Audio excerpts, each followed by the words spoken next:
Up until about the Kennedy assassination and the beginning of the war in Vietnam, the United States is a very powerful engine for world progress. It's the assassinations, the Kennedy assassination, and the others in the 1960s, the beginning of the Vietnam War, and the beginning of the absolute domination of the Wall Street group over every other interest. Nobody else counts except the Wall Street money masters. That has now made the United States into no longer a force for progress, but something very different, often a force for destruction in the world. That doesn't need to remain that way. The interest of the American people is to fight to take your government back from Wall Street and make the United States a force for progress in the world, which we easily could do if we could just break the power of the people behind Obama. The main banks of Europe, which were started by Adam Weishaupt and Rothschild, the Banque Nationale de Paris, the Bank of England, the Bank of Italy, have all financed the messianic and war leaders of the last 200 years. Napoleon, Lenin, Stalin. They backed Adolf Hitler. They backed Franklin Delano Roosevelt. And they are backing right now Barack Obama. The banking cartel had established a beachhead in 1913 through the Federal Reserve Act. In 1947, they set up a parallel shadow government through the National Security Act.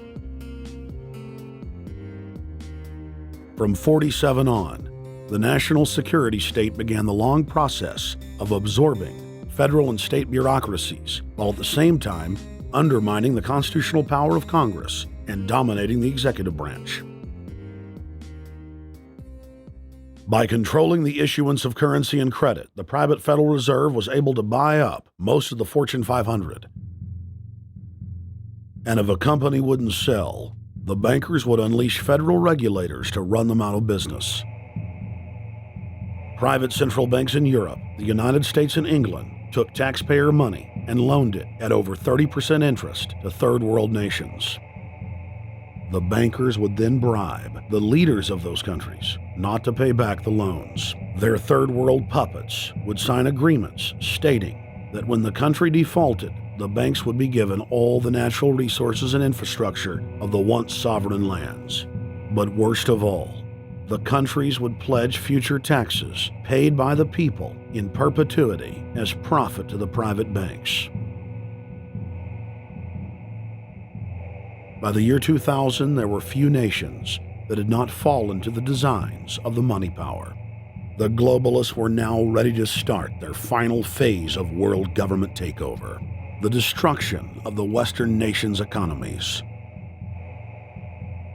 To carry out their final takeover, they first removed banking regulations like the Glass-Steagall Act in the late 1990s.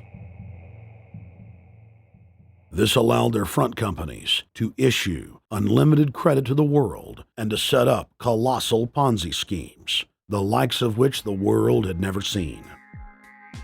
The scams were advertised by the controlled corporate media as completely legitimate. Because of the fantastic returns, private investors, corporations, state and local governments invested heavily.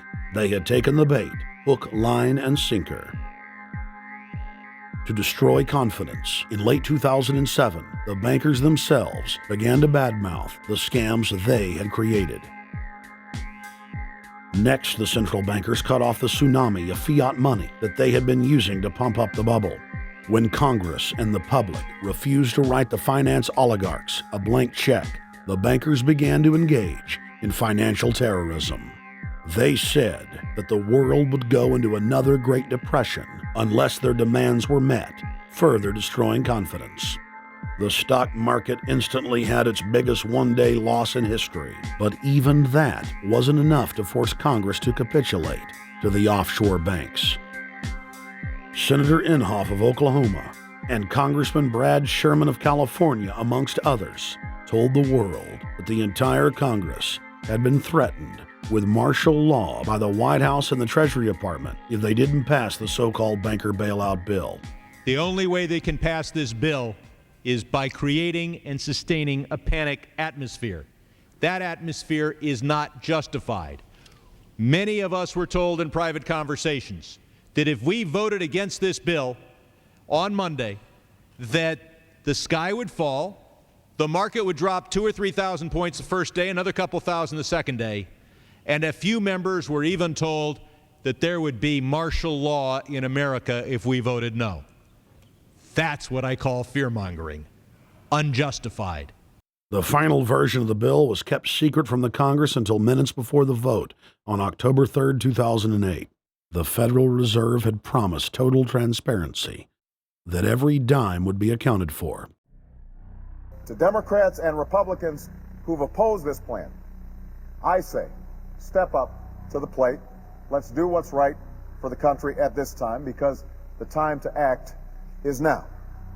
To prevent the possibility of a crisis turning into a catastrophe. After its passage, the public learned with horror that the bill was really a financial coup d'etat by Wall Street. The bill didn't just give $700 billion to the banks. It was a blank check. And as of February 2009, $9.7 trillion has disappeared into a black hole. Within 24 hours of its passage, Secretary of Treasury Henry Paulson said they were no longer going to use the money to unfreeze the mortgage market by buying bad debt. We went to Congress. Illiquid assets looked like the way to go. As the situation worsened, the facts change. I will never apologize for changing an approach or strategy when the facts change. Paulson has, in the meantime, admitted that the subprime mortgage crisis is not the cause, really, of the breakdown of the entire world banking system and the bankruptcy of most of the banks in London and in Wall Street. He said, we're going to buy up toxic assets, but we're not going to worry about subprime mortgages. What he's talking about is derivatives. Derivatives are the center of the crisis. He went on to say that where the money was going was a secret. I believe that banking institutions are more dangerous to our liberties than standing armies. If the American people ever allow private banks to control the issuance of their currency, first by inflation, then by deflation, the banks and corporations that will grow up around the banks will deprive the people of all property until their children wake up homeless on the continent their fathers conquered. The issuing power should be taken from the banks and restored to the people, to whom it properly belongs. Thomas Jefferson, 3rd President of the United States. Secretary Paulson came in with the Vice President and Fed Chairman Bernanke and made all these assurances that there was absolutely a critical, immediate need to get rid of the corrosive derivative products, all the different names for this, ubiquitous, sub-S, retraded credit default swap, blah, blah, blah, blah. Okay? But they talked about them as though they knew what the hell they were. You got the money and you immediately said, what items, what auction? Now the Treasury just basically cut that out of the bill. And what we have here is a situation where banks are hoarding the money that they're getting from the TARP. They're using the money to purchase other banks. And all of a sudden, the Treasury sent a signal to the banks, forget about it. We're going to give you the money that you want, and you do what you want with it. Unless you direct it specifically, it's not going to happen. I don't think anyone questions, Mr. Kashkari, that you're working hard. Our question is who you're working for. Throughout its passage, President Bush and Senator Obama worked in tandem to get Congress to pass the bill, without even having time to read it, despite the fact that in major polls, 98% of the American people were against the bill. The leadership in both parties were for it. And I really want to commend Barack Obama, because as we were involved in the this and that and different provisions of the bill to persuade people, he really gave them confidence that this was the right decision for the American people, even though it wasn't, in our view, a great bill for them to vote on. I want to take a particular moment to also thank an individual who's not here, and that is Barack Obama, who made numerous calls not only to all of us, but to members of our caucus, and helped us gather the votes on the Democratic side to pass this legislation.